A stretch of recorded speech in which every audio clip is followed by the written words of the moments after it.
Finger debridement is a medical procedure in which dead, infected, or unhealthy tissue is carefully removed from the finger. The main goal is to allow healthy tissue to heal properly and to stop the infection from spread. When is debridement needed?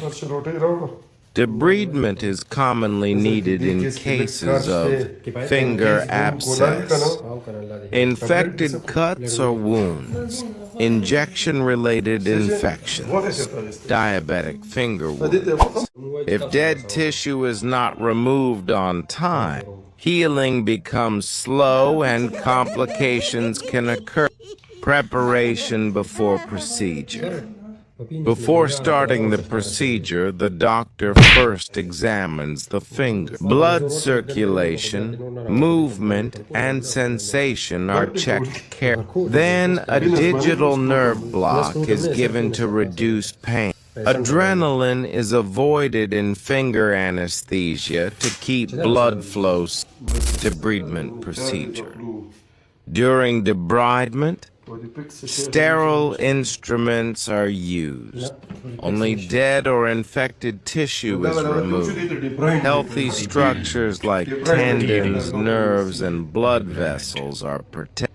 After that, the finger is thoroughly washed with normal saline to remove bacteria and dressing and medication. Once debridement is completed, antibiotic ointment is applied. A sterile dressing is placed. Antibiotics may be prescribed if infection is present. This helps prevent reinfection and supports healing. Aftercare advice.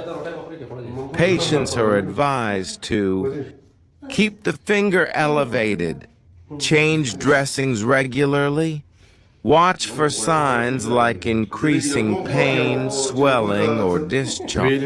Early follow-up is very important.